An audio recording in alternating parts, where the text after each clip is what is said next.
आज का जो लैब है उसमें हम डिस्कस करने वाले हैं कैपेसिटिव रिएक्टेंस।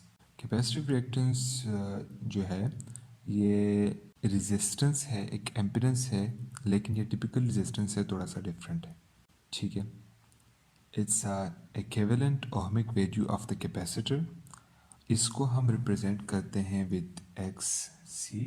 एक्स सी से रिप्रेजेंट इसलिए करते हैं क्योंकि ये टिपिकल रेजिस्टेंस से डिफरेंट है, इसलिए टिपिकल रेजिस्टेंस को हम आर से रिप्रेजेंट करते हैं, जबकि कैपेसिटिव रिएक्टेंस को हम एक्स सी से रिप्रेजेंट करते हैं। सो कैपेसिटिव रिएक्टेंस का फार्मूला है X C equals to 1/2 pi F सी।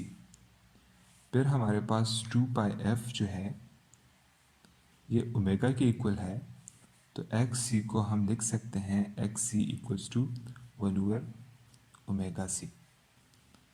ठीक है, अब आज के लैब में हम कैपेसिटिव रिएक्टेंस फाइंड करेंगे सर्किट का, कि किस तरह से हम सीरीज़ में अगर हमारे पास रेजिस्टेंस कैपेसिटर एसी सोर्स के साथ कनेक्टेड हो तो कैपेसिटर का जो कैपेसिटिव रिएक्टेंस या एम्पीडेंस है उसको हम कैसे फाइंड करते हैं। आज के एक्सपेरिमेंट में हम इस चीज़ को सीखेंगे। जो सर्किट हम लोग बनाएंगे उसमें हमारे पास एसी सोर्स होगा, उसके साथ रेजिस्टर और एक कैपेसिटर सीरीज में कनेक्ट होंगे। कैपेसिटर हमारे पास 1 माइक्रोफेराड का भी होगा और 2.2 माइक्रोफेराड का कैपेसिटर भी हम यूज़ करेंगे अपने एक्सपेरिमेंट के अंदर, और रेजिस्टेंस हम 10 किलो ओहम का यूज़ करेंगे। ठीक है, तो चलते हैं अपने एक्सपेरिमेंट की तरफ, और जो वोल्टेज है वो हम 10 volt peak to peak use करेंगे। तो एक्सपेरिमेंट स्टार्ट करते हैं प्रोटियस में। प्रोटियस को ओपन करते हैं।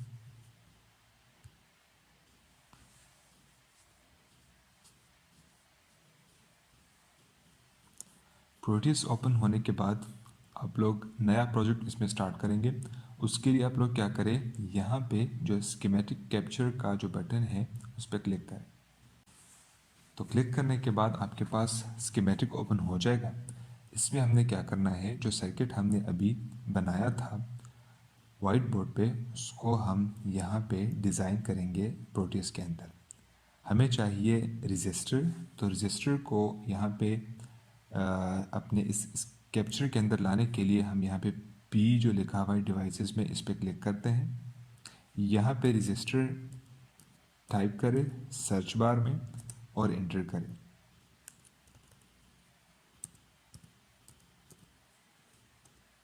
इसको आप लोग यहाँ से ओके करें और यहाँ पे अपने स्कीमेटिक डिज़ाइन पे कहीं पे भी आप लोग इसको प्लेस कर सकते हैं।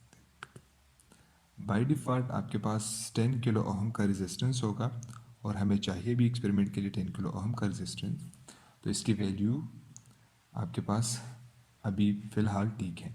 अगर आप इसको चेंज करना चाहते हैं तो इस पर क्लिक कर लें और यहाँ से आप इसकी वैल्यू को चेंज कर सकते हैं।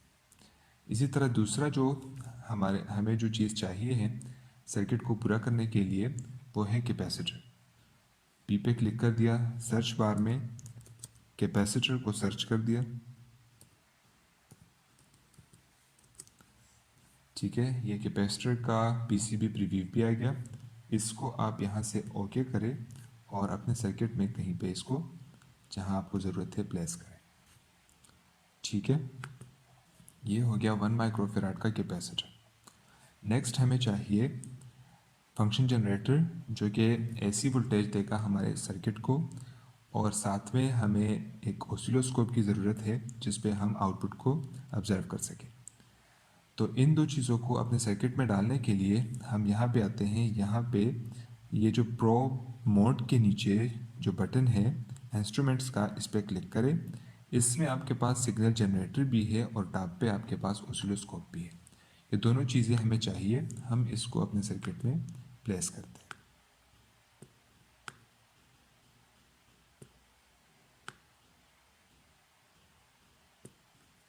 ठीक हो गया। दूसरा हमें चाहिए सिग्नल जनरेटर। तो हमने सिग्नल जनरेटर पे क्लिक किया और इसको हम अपने सर्किट में आके प्लेस कर रहे हैं। ये हो गया फंक्शन जनरेटर।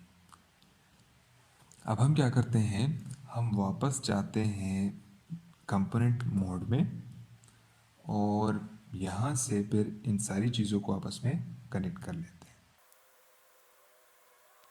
हमने फंक्शन जनरेटर के साथ रेजिस्टर और कैपेसिटर सीरीज़ में लगा दिया है।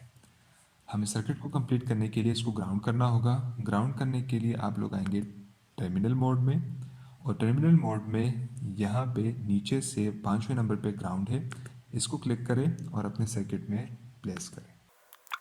अब हम क्या करते हैं, चैनल ए पे हम ले लेते हैं फंक्शन जनरेटर का आउटपुट कि वो हमें कितना वोल्टेज दे रहा है और कितनी फ्रीक्वेंसी दे रहा है, और चैनल बी पे हम लोग ले रहे हैं कैपेसिटर के ऊपर जो वोल्टेज हमारा आएगा उसको हम चैनल बी पे ऑब्जर्व करेंगे। ठीक है, सर्किट हमारा कंप्लीट हो गया है। अब हम इसको रन करते हैं। पहले मैं इसको सेव कर लेता हूँ।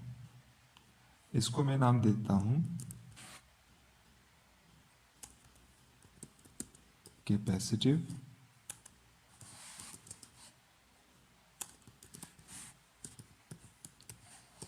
रिएक्टेंस।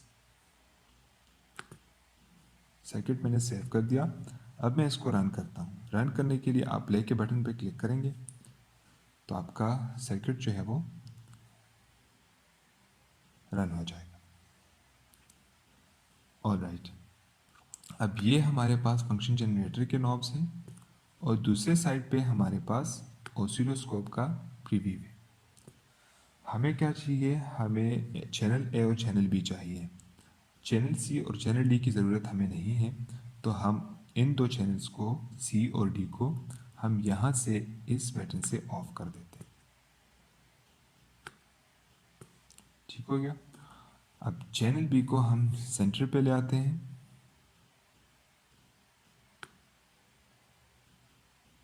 ये पोजीशन नॉब है चैनल बी का, इससे आप चैनल बी के सिग्नल को आप लोग ऊपर नीचे कर सकते हैं, उसकी पोजीशन को वर्टिकली चेंज कर सकते हैं। इसी तरह चैनल ए को भी हम सेंटर पे ले आते हैं ताकि हम अच्छी तरह से इस चीज़ को ऑब्जर्व कर सकें। अच्छा, फंक्शन जनरेटर से हम अपने इस सर्किट को जितना वोल्टेज हमें चाहिए कैसे प्रोवाइड करते हैं, उसका तरीका ये है कि आपके पास जो रेड नॉब्स हैं, एक रेंज है, दूसरा लेवल है। यहाँ से आप वोल्टेज को सेट करते हैं पीक टू पीक। ठीक है, रेंज को मैंने 1 पे सेट कर दिया है और वोल्टेज को मैं लेवल को मैं 10 पे सेट कर देता हूँ। तो यहाँ पे अब मेरे पास जो वोल्टेज है वो है 9.90, नीचे इसके साथ लिखा हुआ आ रहा है। मुझे अपने एक्सपेरिमेंट को परफॉर्म करने के लिए 10 वोल्ट का वोल्टेज चाहिए, इसको मैं 10 वोल्ट पे सेट करने की कोशिश करता हूँ। ठीक है, 10.1 is approximately equal to 10 volt. तो 10 वोल्ट पीक टू पीक पे मैंने वोल्टेज को सेट कर दिया। ठीक हो गया। अब मैं दूसरे साइड पे फ्रीक्वेंसी के जो दो ग्रेश नॉब्स हैं उनसे मैं फ्रीक्वेंसी को सेट कर देता हूँ। अच्छा, वोल्टेज कैसे सेट हुआ? वोल्टेज ऐसे हुआ कि रेंज को अगर आप लेवल के साथ मल्टीप्लाई कर ले तो उससे आपके पास पीक टू पीक वोल्टेज आ जाता है जो फंक्शन जनरेटर से आपके सर्किट को मिल रहा है। रेंज मेरे पास 1 है, लेवल मैंने 10 रख दिया, तो 10 मल्टीप्लाई बाय 1 से आता है मेरे पास 10। ठीक है, तो इसका मतलब ये हुआ कि फंक्शन जनरेटर जो मुझे पीक टू पीक वोल्टेज दे रहा है वो है 10 वोल्ट। ठीक है। अच्छा, दूसरे साइड पे हमारे पास फ्रीक्वेंसी है। फ्रीक्वेंसी शुरू में हमें जो चाहिए वो है 200 हर्ट्ज़ की। ठीक है, 200 हर्ट्ज़ के लिए हम अपना एक्सपेरिमेंट परफॉर्म कर रहे हैं सबसे पहले। तो किस तरह से हम 200 हर्ट्ज़ को यहाँ पे सेट करेंगे, उसके लिए आप रेंज में रेंज का जो नॉब है उसको एक फिगर पे सेट कर लें और फिर सेंटर पे आके इस नॉब की सेटिंग करें। रेंज जब सेंटर से मल्टीप्लाई होता है तो उससे आपके पास फ्रीक्वेंसी आ जाती है। मीन्स कि आपके पास फंक्शन जनरेटर वो फ्रीक्वेंसी जनरेट कर रहा है जो आप रेंज और सेंटर के मल्टीप्लिकेशन से हासिल कर रहे हैं। ठीक है, रेंज 0.1 है और मैं इसको 0.1 किलो हर्ट्ज़ है। ठीक है, तो अगर मैं इसको 2 पे ले आऊँगा तो 0.1 किलो हर्ट्ज़ मल्टीप्लाई बाई 2 से आएगा मेरे पास 200 हर्ट्ज़। ठीक है, तो इसको मैंने 200 हर्ट्ज़ पे सेट कर दिया। अब यहाँ पे हम ऑसिलोस्कोप पे आते हैं। वहाँ से हमने 10 volt peak to peak voltage generate कर दिया और 200 की फ्रीक्वेंसी जनरेट कर दी। अब वहाँ से जो हमें 10 वोल्ट पीक टू पीक मिल रहा है, क्या वो exactly 10 volt peak to peak है भी या नहीं, उसका पता हमें यहाँ पे इस चीज़ से लगेगा। जो प्रोटीज में जो ऑसिलोस्कोप में हमारे पास चैनल ए है, उसमें हमारे पास जो नॉब है वोल्ट्स पर डिवीजन का, उससे हम इस चीज़ को कंफर्म कर सकते हैं कि जो फंक्शन जनरेटर से वोल्टेज आ रहा है वो 10 वोल्ट पीक टू पीक है या नहीं। मैं इसको 1 वोल्ट पर डिवीजन पे सेट करता हूँ, तो देखिए मेरे पास कितने डिवीजन्स जो हैं वो वोल्टेज के आते हैं।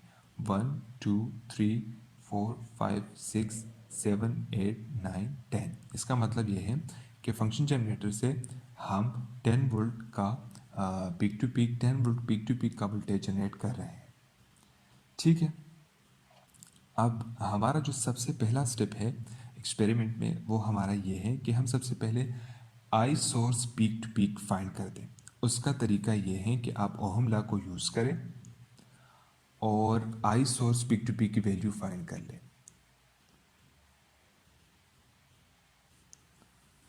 आई source peak to peak find करने का तरीका ये है कि आप लोग क्या कर लें,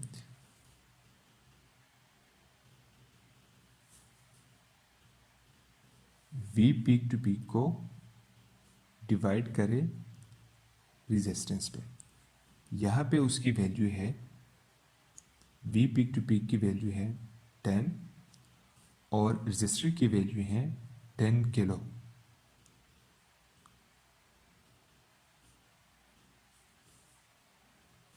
ठीक है, तो इससे आपके पास जो करंट की वैल्यू आती है वो है 0.001 एम्पेयर। ठीक है, तो आई सोर्स हमारे पास हो गया 0.001 एम्पेयर।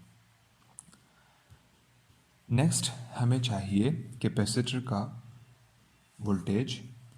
अब करंट हमने क्यों फाइंड किया, क्योंकि सीरीज़ में हमारे पास करंट पूरे सर्किट में सेम रहता है, तो हमने करंट फाइंड कर दिया। अब यही करंट कैपेसिटर के अक्रॉस भी फ्लो कर रहा है, तो कैपेसिटर के अक्रॉस अगर हमें वोल्टेज भी फाइंड हो जाए तो उससे हम एम्पीडेंस या रेजिस्टेंस इजीली फाइंड कर सकते हैं यूजिंग ओहम लॉ। तो हम ऐसा करते हैं कि अब कैपेसिटर के ऊपर जो हमारा वोल्टेज है उसको फाइंड करते हैं। उसके लिए हम क्या करते हैं, चैनल बी को थोड़ा सा सेट कर देते हैं। उसमें हमारे पास अभी 5 वोल्ट पर डिवीजन पे सेट है। इसको हम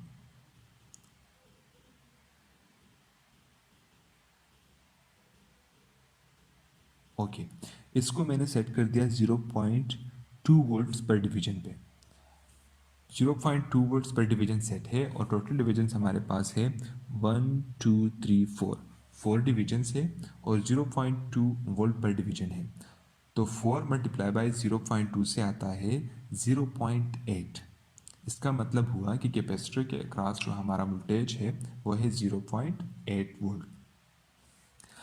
अगर हमारे पास कैपेसिटर का करंट भी मालूम है, उसका वोल्टेज भी मालूम है, तो उसका एम्पीडेंस हम इजीली फाइंड कर सकते हैं यूजिंग ओहम लॉ। वो हम कैसे फाइंड कर सकते हैं, ओहम्स लॉ के मुताबिक रेजिस्टेंस या एम्पीडेंस वो हमारे पास इक्वल है। एम्पीडेंस को मैं एक्स से रिप्रेजेंट कर रहा हूँ ताकि हम रेजिस्टर और एम्पीडेंस के बीच में फ़र्क कर सकें। ये मेरे पास रेजिस्टेंस है या एम्पीडेंस है, और ओहम लॉ के मुताबिक रेजिस्टेंस हमारे पास इक्वल होता है V बाय आई के। अब कैपेसिटर के अक्रॉस हमारे पास जो वोल्टेज है वो है 0.8 वोल्ट और करंट उसके अक्रॉस है 0.001। 0.8 को 0.001 पे डिवाइड करें तो उससे आता है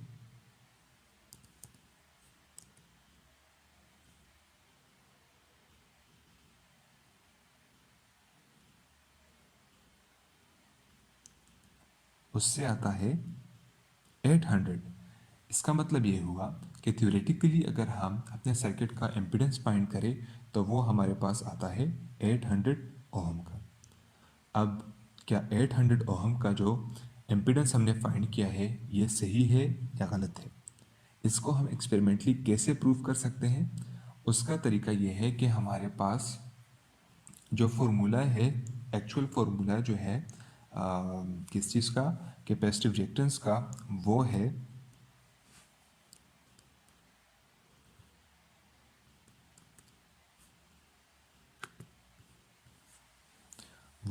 X C is equal to 1/2 pi F C. अब हमारे पास एफ की भी वैल्यू है और सी की भी वैल्यू है। एफ की वैल्यू हमारे पास 200 हर्ट्ज है इस केस में, और सी की वैल्यू है 1 माइक्रोफेराड। हम वैल्यूज को पुट कर लेते हैं। 1/2 multiply by 3.14 multiply by 200 multiply by 10 power -6 which is 1 microfarad. इससे हमारे पास क्या चीज़ आएगा? 1 divided by 2 multiply by pi multiply by 200 multiply by, और सी हमारे पास है 10 पावर -6 से क्या आ जाएगा? 0.0000 और 1। लेट्स सी के आंसर क्या आता है। इससे आ गया 795.77। ठीक है, तो हमारे पास जो थ्योरेटिकल आंसर था वो था 800 ओहम, और एक्सपेरिमेंटल हमारे पास जो आंसर आ गया है वो है 795.8 795.8 ओहम का। ठीक हो गया। तो दोनों में इतना ज़्यादा फ़र्क नहीं है। ये जो फ़र्क है इसको हम डिविएशन कहते हैं, और इसको फाइंड करने का, इसका परसेंटेज फाइंड करने का तरीका क्या है कि आप लोग परसेंटेज डिविएशन फाइंड करेंगे। उसके लिए जो फार्मूला है वो है x theoretical minus x experimental divided by x theoretical multiply by 100। यहाँ पे हमारे पास जो एक्स टी एच की वैल्यू है वो है 800, एक्स एक्सपेरिमेंटल की वैल्यू है 795.8, और थ्योरेटिकल वैल्यू है 800 मल्टीप्लाई बाय 100। इससे जो भी वैल्यू आती है वो आपके पास परसेंटेज एरर हो जाएगा। ठीक है, तो इस तरीके से आप लोग थ्योरेटिकली भी एम्पिडेंस फाइंड कर सकते हैं, कैपेसिटिव रिएक्टेंस फाइंड कर सकते हैं कैपेसिटर का, और एक्सपेरिमेंटली भी। इसी तरीके से इन स्टेप्स को फॉलो करते हुए आप लोगों ने इस एक्सपेरिमेंट को परफॉर्म करना है several times for different frequencies, and then आप लोगों ने कैपेसिटर की वैल्यू को चेंज करके 1 माइक्रोफेराड से 2.2 माइक्रोफेराड करके दोबारा डिफरेंट फ्रिक्वेंसीज के लिए इस एक्सपेरिमेंट को परफॉर्म करना है, और मैनुअल में दिए गए दोनों टेबल्स को फिल करना। ठीक है।